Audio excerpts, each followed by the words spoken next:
Actually, do we have like a crown or something I could use in this video? No? Ah, that would have been sick. What's up? Throw 'em up. It's your boy Tommy on the spot for Watch Along Wrestling. So great to see all of you back here with me here on the Watch Along Wrestling YouTube channel. Really fun video, I think, that I have for you all planned today. Obviously, tomorrow is the WWE King and Queen of the Ring premium live event, streaming live from Jeddah, Saudi Arabia. And so in order to get myself hyped, I feel like when you have the WWE Network or you have the WWE archives on Peacock, the best thing to do is to get yourself hyped for all of the big shows and all of the different premium live events. I did this with Backlash, where I went back and I watched every single main event in Backlash history. It was 18 main events, and I had a lot of fun ranking all of those for you here on the channel. So I figured I'd do the exact same thing for the King of the Ring, and I figured this is gonna be great, right? Because as a kid, and it's funny because on this channel, I feel like my content skews towards ruthless aggression or post-ruthless aggression era, but I was a 90s kid. Like, I grew up in the new generation. I grew up with 1990s WWE, and so this video was a lot of fun for me to make because it encouraged me to go back even further than I typically go back for a lot of my videos and watch some of that older content here on the Peacock WWE archives in looking back at the King of the Ring. And for me, I remember King of the Ring being that event where I was just so excited it existed because it meant more content. You know, I remember being very, very little, and WWE pay-per-views were the one school night a year that I got to stay up late. My whole family would come over, we'd have a party. Eventually this would bleed into inviting some friends over. And so back when I was very little, I remember it was just the core four. It was WrestleMania, Royal Rumble, Survivor Series, and SummerSlam. So when WWE announced in 1993 they were going to be adding the King of the Ring, this felt like this was the next edition of WWE. You had more pay-per-views coming in 1995, and they'd switched to monthly. But that 2-year period where it was just the 5 events, with the addition of the King of the Ring, I feel like it made them the big 5. And so remembering back to the King of the Ring, I always considered the King of the Ring to be one of the big WWE events. And it makes a lot of sense when you go back and you think of the tournament and all of the winners, whether it be Bret Hart, Owen Hart, Stone Cold Steve Austin. You know, the list goes on and on in terms of Hall of Famers that have won the King of the Ring tournament even before the pay-per-view, with the likes of Macho Man Randy Savage, Harley Race, Haku, and a host of others. With that being said, it's not only the tournament winners. You think about those great matches over the years. 1998, the incredible Hell in a Cell match between The Undertaker and Mankind. Or in 2001, the incredible war between Shane McMahon and Kurt Angle. Tons of classic matches. So I thought, oh boy, this is going to be so much fun. I'm going to get a chance to really experience the classics and go back and watch every single main event in King of the Ring history. And I will tell you this, you owe me one. Because this did not live up to the hype that I created for myself. While King of the Ring itself is a fun show and a fun concept, the main events of the early King of the Rings, and really King of the Ring all the way through its 10-year period where they had an annual pay-per-view. Because remember, King of the Ring only lasts from 1993 to 2002. But those main events left a lot to be desired. So let's dive in. I guess before we dive in, I should of course remind you of the criterion that I always go to when it comes to these matches. Obviously, when you go, and I'm doing a ranking, I'm looking at best matches overall, but I always kind of lean towards A, historical significance, and B, storyline development. I think those play a big role in making the matches and propping those matches up. You could have the greatest match of all time, but if there's no story involved, is it really even professional wrestling? In my opinion, it's not. And then, of course, you're watching the Watch Along Wrestling YouTube channel, so the number one factor is me. And I guess my preference here in the matches. But let me know where I get things wrong. Let me know what you think are the greatest matches in King of the Ring history and the greatest of these main events. So let's dive right in here. We're going to get through this here. It's going to be a top 10 countdown since it's only 10 years. And we're going to start with King of the Ring 1995 main event featuring the team of Big Daddy Cool Diesel, who at the time was the world champion, and the main eventer from WrestleMania 11, Bam Bam Bigelow, taking on the team of Psycho Sid and Tatanka. Now, I am usually a little contrarian, right? I typically will give benefit of the doubt, especially when it comes to this new generation era, because I loved it. I love going back, watching some of the old skits, some of the old deals. King of the Ring 95, they actually did the Hall of Fame the night before King of the Ring 95. Did you know that? So they actually have a lot of fun deals showing the banquet and everything from King of the Ring in the Hall of Fame banquet the night before King of the Ring. Just a lot of fun. But even I can only go so far with my love of this match here. It is a strange one. First off, it almost feels, with King of the Ring sometimes, it almost felt like that was kind of setting you up for this summer in WWE. It'd be kind of the starting point of whatever WWE storylines and developments were going for this summer. And that's fine if you're building towards SummerSlam. But to utilize King of the Ring to build towards whatever the next In Your House is, just doesn't really make any sense. And the whole deal here is they're building towards Diesel versus Sid, which I guess on paper there's a lot there between those guys. It makes a lot of sense for them to be tangling, but instead we get this random put together tag match. I don't think folks had really fallen in love with Bam Bam Bigelow as a babyface, even though he does have awesome music and attire. Go check out Bam Bam's babyface attire. If you haven't seen this, I'll throw a little picture up. How cool does this guy look? I mean, he's just awesome. But I don't think people really built into that. No one at this point is taking Tatanka seriously.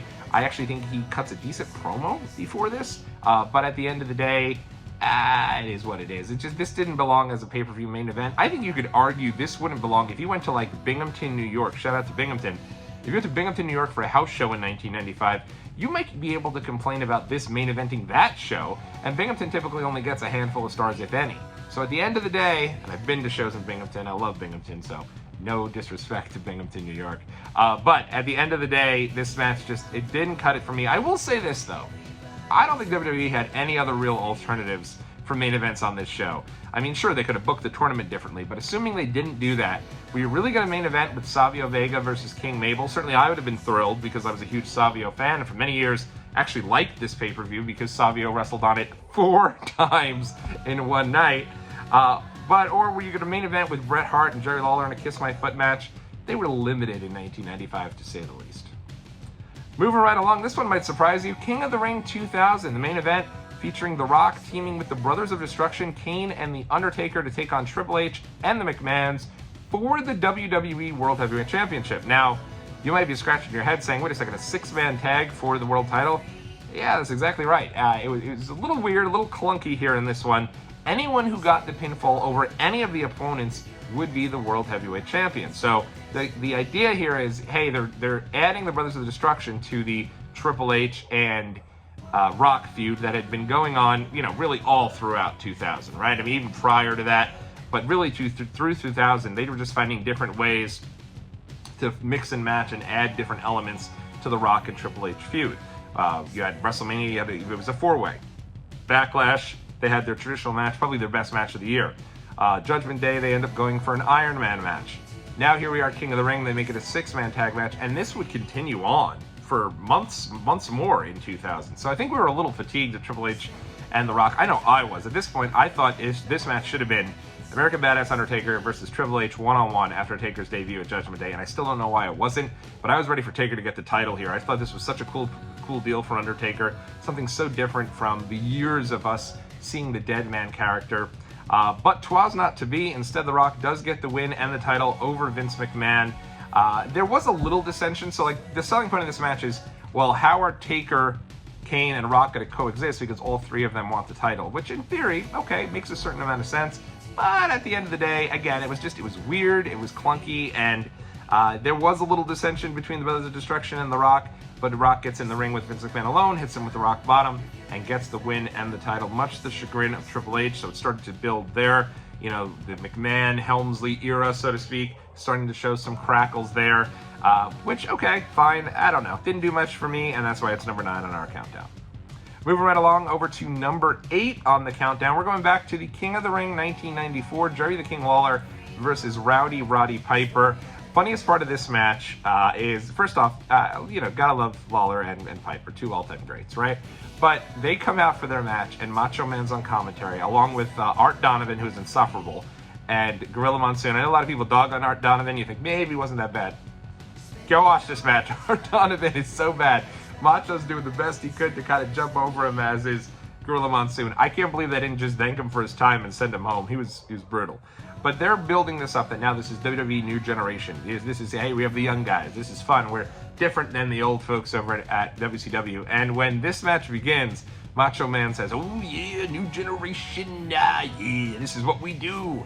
And it's like, Piper and Jerry were way into their 40s at this point, And Macho's being cast aside. He's not much older, if at all, than Piper and Lawler were at the time. He might even be younger, and he's sort of being cast aside as too old to compete, so he has to be an announcer. Just weird. As for the match itself, listen, it wasn't great. Very slow at times. I think that's kind of what you were expecting from these guys. I don't think you were expecting these guys to go in and tear it up. But a lot of storyline here. And Jerry Lawler comes out and he is hated. He had gone on a, month spree of just being as vile and despicable as he could possibly be. He hires a Roddy Piper impersonator to come in, be a part of the show, and really dogs on him. Puts down even kids that Piper helps that are, Make-A-Wish kids and in the hospital. It was bad. When he comes out, it legitimately feels like, man, they hate this guy. It's John Cena and ECW One Night Stand 06 levels of hate for Jerry Lawler coming out. And to that extent, I thought it was actually pretty cool. Piper comes out in the best shape of his life, I will add. He looks great. But again, at the time, he hadn't been a part of the show for very long, and I don't think that there was I don't think the fans had that adoration necessarily for Piper at this point. They're behind him and they're into him, but in my opinion, while they didn't have main events that could have taken place in 1995, they did have options here in 1994. You could have easily main evented with Bret Hart, who was the champion, going against the Intercontinental Champion Diesel in a really good match. And as a matter of fact, the show even ends after this match with a backstage with Diesel and Shawn Michaels talking backstage and strategizing how, hey, Diesel didn't get the title, but he's going to get it in the future. Then you fast forward a year, he's literally the champion. So that is pretty cool. Or you could have main evented with Razor Ramon against Owen Hart in the tournament final. I think that would have set the trend that this was going to be the deal with King of the Ring. No matter what it was, the main event was going to be the tournament final, which is always how I thought it should have been. As for this match, it was okay. Again, not great. It feels a little anticlimactic, the ending as well. Piper wins. Nothing's really on the line, so it kind of just was what it was. Didn't really do it for me, but I will at least say that character development-wise, it was strong, and Piper carrying a lot of this without being a part of the TV every week and just doing promos, from his living room, on the set of movies, in his trailers, all the different places he could just take up and do some build for it. I think the storyline wasn't actually too bad, but again, it wasn't great. All right, moving right along here to King of the Ring 1997, the main event, Undertaker versus Farouk. And I will say this, if I was going straight off of storyline development, this would be my top 5. I loved everything going on at this time. This was really good stuff. The match is not very good. I'll be completely honest with you. If you're going to go back and expect a great match, it's not really there. But as far as the storylines go, there's a couple of really interesting tidbits here. Number one, Farouk is presenting the idea that, hey, he's going to try to become the first African-American World Heavyweight Champion because African-Americans have been held down in the WWE. And had a point, right? The best heels are the ones that kind of have a point. It was kind of crazy that WWE had never had an African-American world champion. And Vince is on commentary, and obviously he's the owner of WWE, and he's kind of trying to play it off like, yeah, that's true, but they had a lot of opportunities and chances, which was weird and kind of a strange deal there. The Nation is still in their full force without PG-13, who I loved. I thought were such a great part of the Nation. I thought the Nation coming down like total badasses with PG-13 wrapping them down was incredible and such a great part of that presentation. But Farouk is flanked by the Nation of Domination. You have Crush, you have Savio Vega, and you had, the other members there, those bodyguard members of the Nation of Domination. He's going against Undertaker here, who is the world champion, and the idea is that Undertaker is now back with Paul Bearer, even though he hates him, because Paul Bearer has a deep, dark secret that he's holding over Undertaker's head, that being, obviously, that Kane still is alive and Kane still exists, and Undertaker is very much afraid of this. So it's a different dimension there of the Undertaker character, and he's kind of now the hired gun for Paul Bearer. So Paul Bearer just wants him to be ruthless, wants him to be terrible, wants him to get the title here, and is just being just as vile as can possibly be on behalf of Paul Bearer. So Undertaker puts Farouk away, which was disappointing. I remember being, even a kid, being like, I was ready for the Farouk title reign. I thought that would have been so cool and really put the Nation up to that next level. They end up not doing it, but I do think they had a plan for it, because at the end of the match, Undertaker lays out Farouk, chokeslam after chokeslam after chokeslam, because Paul Bear's egging him on, and who should come out for the save but Ahmed Johnson. At the time, Ahmed was feuding with the Nation for a very long period of time, and Ahmed comes in, tries to reason with Undertaker. When he realizes that he can't, he hits Undertaker with the Pearl River Plunge. And I think that, according to Ahmed Johnson, the plan was for Ahmed to eventually take the title off Undertaker, but unfortunately he got hurt, and so he was kind of taken out of the Nation of Domination. And I don't think the Nation ever really reached that level anymore as WWE main eventers, even with The Rock. They were still like one notch below with The Rock, where he would battle with Triple H and DX. So kind of a shame, but again, this is a fun storyline. I think this is a very well put together match, and it's solid. You know, a lot of people hate on this one. A lot of people would probably put this at 10. For me, I even considered putting it a little bit higher. At the end of the day, it falls right here at number 7. Number 6 here on our countdown, the main event from WWE King of the Ring 2002, Triple H taking on The Undertaker for the title. Undertaker was the champion going into this match. The storyline development around this match was pretty solid. They just never fully developed on it. There's a backstage leading into this match where Triple H is walking backstage and he's kind of confronted by Shawn Michaels and Shawn Michaels and Kevin Nash and the new NWO. And when he comes out, they kind of have this little stare down with each other, and then they embrace, which was interesting because NWO was total heels at this time, and Triple H was a total babyface. One of my favorite incarnations of Triple H, I've said it many times, is the 2002 babyface Triple H. I don't think they got enough out of that. He came back in the beginning of 2000, and I was there, 2002, and I was there for it at Madison Square Garden. One of the most incredible ovations I've ever seen. He should have really, you know, they got short-sighted and took the belt right off him a month after WrestleMania. But I think he could have been a babyface champion for WWE for a lot longer. But at the same time, here he is embracing the NWO, who were like the biggest heel faction at the time. And it kind of was like, oh wow, you know, first real interaction you had seen between Triple H and the NWO since Shawn and Kevin Nash had come back. So he embraces them. He embraces X-Pac, who was there, and a part of the NWO as well, calls him Kid, and then kind of looks at Big Show. Big Show wishes him good luck. He doesn't quite trust Big Show. But I thought, wow, I remember going into that match being like, NWO's going to come out and cost The Undertaker the title. Undertaker, I think, is doing his best work up until this point. And you remember, Undertaker wasn't really known for his great matches or his anything until I'd say around 2002. He had some solid matches in 97 with Bret Hart, and certainly some matches. I think his matches with Austin were underrated in 98. But I think really the Undertaker going and becoming the American Badass really showed him that he can do a lot more other than just character work. And at that point, he becomes a lot more of an in-ring technician and has some really strong matches. Unfortunately, I didn't love this one. This one goes on too long. It's over 25 minutes in length. And you remember this is also post Stone Cold Steve Austin walking out of the company. So they bring The Rock back earlier than anticipated to fill that void of Austin being gone. Rock was supposed to come back for SummerSlam to face off against Brock Lesnar and be a part, I think, of the month leading up to that. They bring him back a month early, so he's a part of this show, but they clearly don't have much for him. He interferes in the middle of the main event, ends up costing Triple H the match, which is actually kind of cool because at the end, Undertaker retains the title, and then he has this face-off with The Rock. Rock turns around, eats a pedigree, and I was like, good, Rock just cost Triple H the match. He didn't mean to, but he did. He cost him the match. And what's interesting here is you have Paul Heyman on commentary, because they're building this match up as the winner of this match will go on to face Brock Lesnar at SummerSlam. Of course, it would end up being The Rock. Rock would win the title at Vengeance of 2002 the next month. But some really strong players here. The match itself just kind of missed the mark. Getting into our top 5, it's the main event from King of the Ring 1996.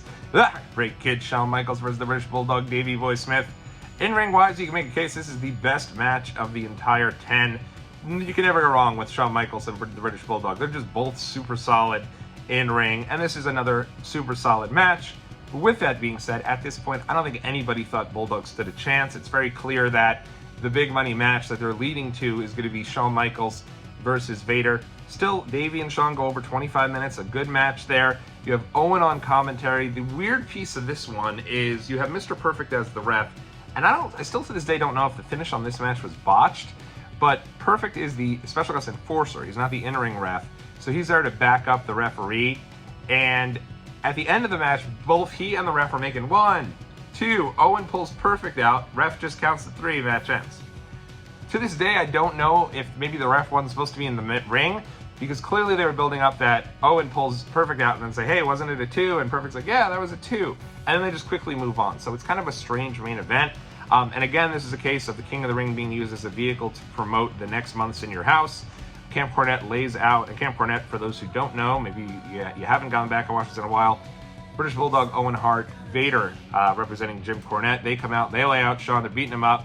Shawn's buddy, Ahmed Johnson, runs in. Ahmed Johnson, back-to-back King of the Ring main events where he comes out to interfere. Look at that. Put that in your trivia pipe.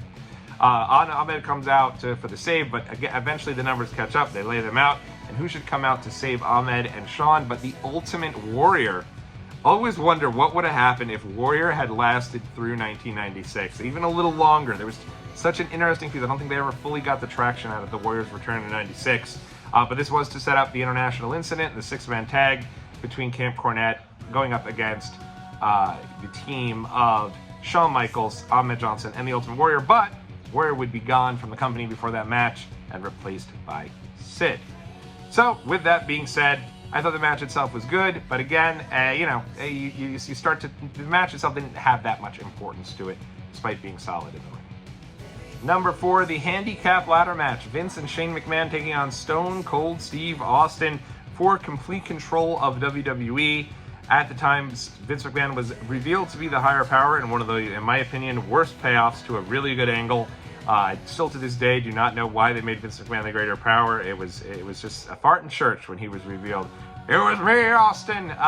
Brutal. In any event, this match I liked. I enjoyed this match. A lot of storyline though development going on into this one. The story of the show is that Shane McMahon was trying to pull one over on Commissioner Shawn Michaels by saying he couldn't compete in the main event.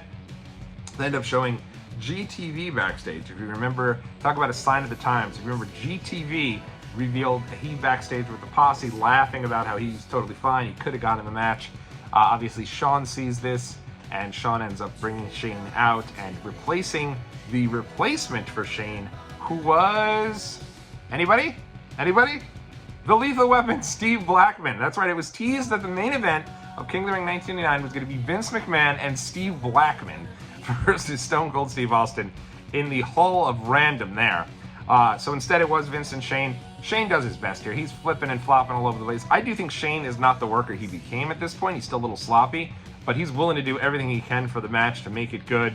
This is also during the time where they have the different types of entrances for every pay-per-view they did. So for Backlash, you had the little, the Backlash deals. This particular one, because they had the ladder match, they had an entire entrance of ladders set up in the entranceway, and as each person came out, they went under all those ladders. Let me tell you right now, superstitious me would have made his way around the ladders to walk down there. No way am I walking through an entire entranceway full of ladders, but that is what they did. And of course, you knew when you'd see these cool entrances that at some point there'd be plunder and bivy right by the entrance, and this was no different.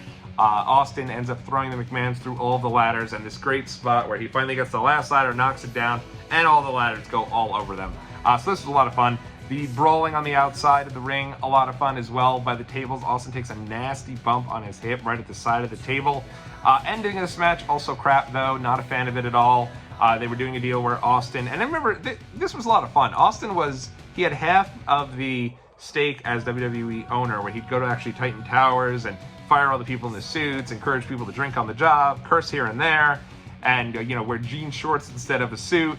So that was a lot of fun, and unfortunately it ends here because when Austin goes up to grab the ladder, somebody would be pulling the ladder up, and he couldn't get the briefcase, and then when the McMahons went, they pulled the ladder down, they let the briefcase go down. I think it was revealed to be Boss Man, but it was never fully said it was Boss Man. It was just, he kind of alluded to it in a promo once, kind of making mention of it. But this could have been used to either debut someone or a fun reveal at the end of the show that you never got, and it kind of just felt crappy at the end of a pretty solid, fun match. Number 3, we're going to go all the way back to the first King of the Ring pay-per-view. Bret Hart against Bam Bam Bigelow. Bam Bam with his second King of the Ring main event. Bam Bam underrated in the amount of times he'd main evented the WWE pay-per-view. Here he was again here in the main event against Bret Hart. The entire 1993 King of the Ring is really just a showcase for Bret Hart. He has a great match to open the show with Razor Ramon, an even better match with Mr. Perfect Kurt Hennig, and then here he is with Bam Bam. Unfortunately, all 3 of those guys have passed away. How sad is that? And it just shows Bret's versatility as a performer. I always thought he was really solid when it came to having the matches with the big guys, and this is no different. I really like this. This is a solid match. It's a fun match, and then the ending is fun because, yes, Bret wins the match, ends up getting the win over Bam Bam, and then goes and has the coronation where Bret is actually given this very silly robe and crown and everything. And then who should attack him but Jerry the King Lawler, which made a lot of sense because Jerry the King Lawler was calling himself the King. So of course Lawler would be pissed that here's someone else being called the King. So, you know, he lays out Bret to end the show. At the time, you very, very rarely got a heel standing victorious or looking good to end a WWE pay-per-view. Almost every one of them ended with a babyface standing tall, posing, so that you would feel really good about the end of the show. And, you know, that's just what WWE was. So it was weird to see that even though Bret won, you had the finality of the tournament. They were setting up Bret and Lawler for the summer of '93 that would eventually culminate at SummerSlam, and then go all the way really until Survivor Series, even though Lawler ended up being pulled out of that match. So I thought this was just great. You know, glad you did get the build towards the next show, but again, it was fine because you got the finality of the tournament, and I love that the finals main event of the show. Number 2, the main event of King of the Ring 2001, a triple threat match. Stone Cold Steve Austin defending the World Championship against Chris Benoit and Chris Jericho. This was an incredible match. This you could easily put at number 1. I'm sure many people have it at number 1. I'm going to get into my reason why it's not, and really why the other match that I chose for number 1 is the number 1 match in a bit. But the storyline here was fun. You got a really fun debut here as well. Let's break it down. The thing going into this is WWE is building up Stone Cold Steve Austin and Triple H as the two-man power trip. Unfortunately, Triple H gets hurt. And I always say, this is the final WWE show before the Invasion really goes into full steam. The next pay-per-view is Invasion 2001. And probably the reason I don't remember too much of 2001 is because I hated the Invasion. I thought it was terrible. I was not a WCW guy. I wanted no part of them on my WWE TV. And at the end of the day, Triple H gets hurt. I really wonder to this day if Triple H didn't get hurt, if WWE would have been presented as the heels in that feud with WCW, because they were building Austin and Hunter up to be this unstoppable heel force. And what was fun was the baby faces they were going against were first the Hardys, and then later on now Jericho and Benoit, who had never really, you had also Brothers of Destruction in there, but now Jericho and Benoit, who had still never won the big one, and they really stacked the deck against Austin in this match. Even Vince is kind of done with Austin. He's like, hey, you can't keep the title here. Don't even bother coming back to me. We're done. So they start showing a little bit of that strange, cowardly heel Austin after the two-man power trip is done, where Austin is just heartbroken over Vince not being a part of things with him.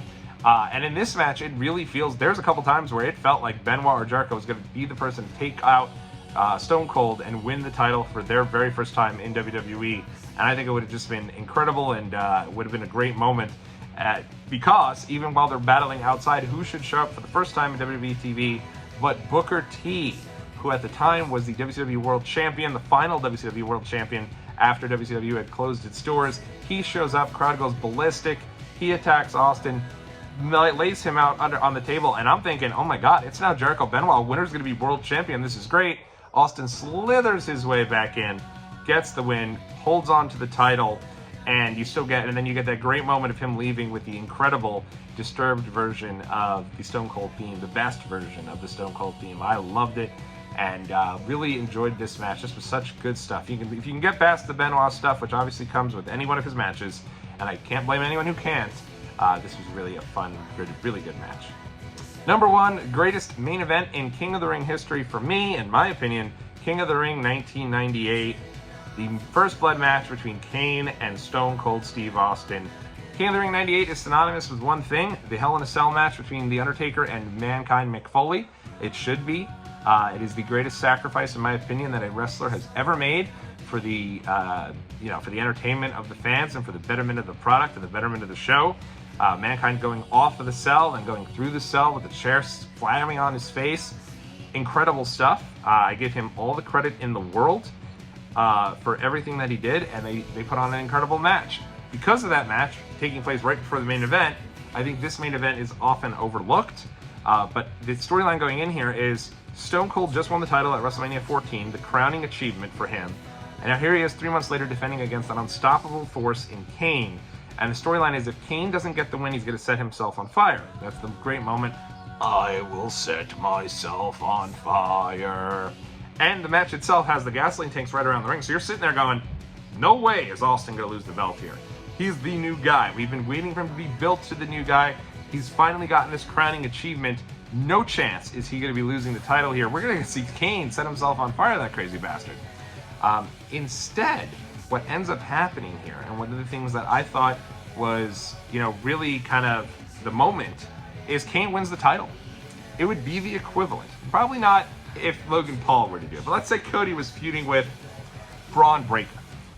New guy on the scene, running through everyone, and he gets a match against Cody. And you'd think, oh man, Braun's undefeated, but no way is Cody going to lose the title after this year-long build of him finally finishing his story, and then he doesn't finish. He does lose the title.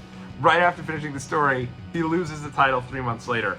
I remember as a kid, I don't know if I was going through Austin fatigue. I still liked Austin, but the idea that Kane won, I remember Austin, he gets busted up at one point during this match and you see him bleeding and the ref isn't in the ring. And it's like, oh my God, Austin's bleeding. Is he gonna lose the belt? And I don't think at any moment in that match, anyone thought Austin had any chance to lose the title. But then when people see him bleeding, you can even feel it in the crowd, the panic of oh my God, Austin is bleeding. And Austin kind of knows it, so he starts just leveling Kane with chairs. He's trying to do whatever it takes to get Kane out and to also have Kane busted open. But at the end of the day, you'd have Taker come out and pour the gasoline on the official there, waking the official up. The official comes through. You see Austin's bleeding. You're praying the official doesn't notice it. And then what does the official do? He sees Austin, calls for the bell, and you have this incredible moment where Paul Bear realizes it's happened. It is similar to Paul Heyman realizing Brock ended the streak at WrestleMania 30. He grabs the belt and he's like, oh my God, we did it! He's just so happy. And it is such a good moment that whatever this match lacks in ring, it makes up for in storyline. It was such a cool deal to see a world title change. That was when anything happened anything could happen in the WWE. Right now, if Cody Rhodes loses that title any time before WrestleMania 41, it would be a holy shit moment because there's not much that happens in between the Manias, right? When's the last time there was a major title change that took place outside of WrestleMania? It's been years.